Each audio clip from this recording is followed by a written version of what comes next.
Are you looking to go solar but you're unsure of whether or not to choose microinverters or power optimizers for your system? Watch this video and I'll give you 3 reasons why microinverters beat power optimizers every single time.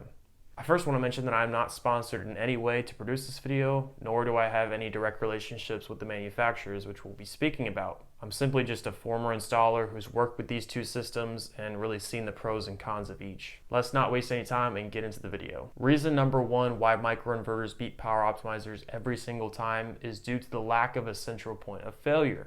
In order to understand this, I'll briefly explain the difference between how each of these systems operates. The power optimizer system will consist of a string inverter at ground level and individual power optimizers which will go under each panel to provide, just like the name suggests, power optimization for each panel. What this does is prevent lower output of the entire system when a single panel produces less power, which was the case prior to the release of the optimizer technology. Once the DC electricity is produced by the panels, it is sent to the panel array box on the roof, and afterwards will go down the conduit runs and feed into the string inverter, where the DC electricity is converted into 240 volts alternating current, which can be used in your home.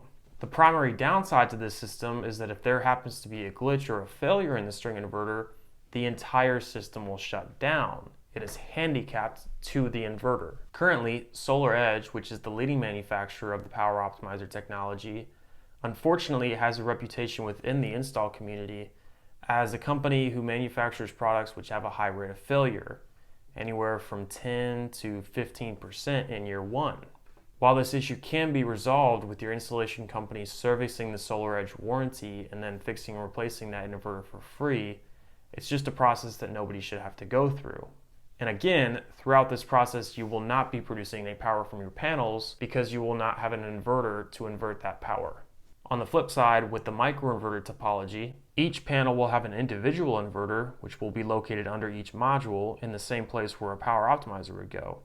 When the panel produces direct current electricity, the inversion to 240 volt alternating current happens immediately, with the inversion taking place beneath each individual module. This system does not require a ground level string inverter, which prevents the system from being handicapped to the performance of an individual inverter. Microinverters do fail, though at a lower rate than string inverters, and when this issue does come up, the remaining modules in the system can still produce power from your home while that one module is not working. Reason number 2 why the microinverters beat the power optimizers is the panel level tracking that the microinverters provide. Since the conversion happens immediately off the panel, currently, Enphase, which is the leading manufacturer of the microinverter topology, is able to provide you with software to monitor up to the minute kilowatt production of each of the modules. This tracking will be done on either your phone by using their app or by going on their website, which is typically set up for you on the day of install.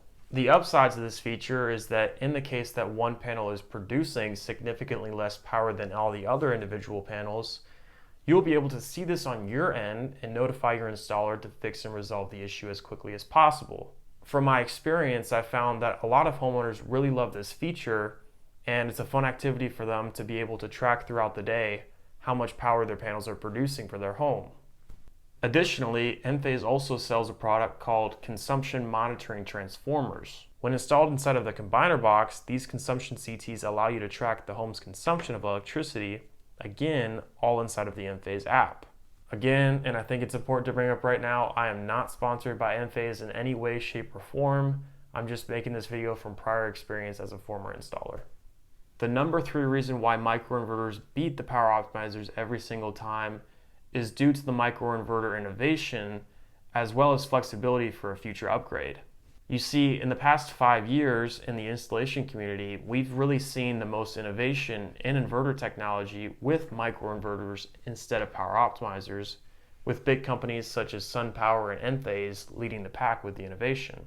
Whether this be through factory integrated microinverters within panels or sunlight backup battery systems which don't require a battery, really most of the innovation that we've seen within this community has been with the microinverters instead of the power optimizers. Why this matters is if you do choose to go with the systems such as the microinverters, this will give you the flexibility to upgrade those microinverters over time and take advantage of future innovation. Whereas if you did have a big old string inverter on the sides of your home, that would likely not be a feasible option.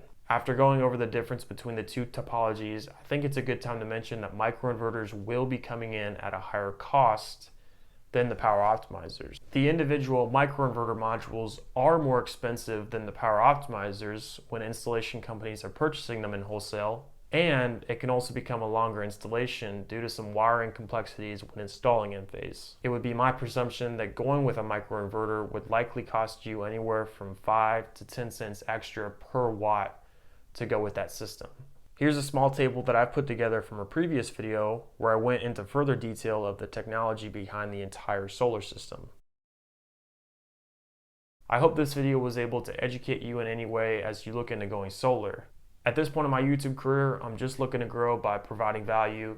So if you found value in any way in this video, or if I taught you something, then all I'd ask is if you could just subscribe or like the video, or maybe share it with somebody, so we can help other people learn and become educated on this whole solar stuff.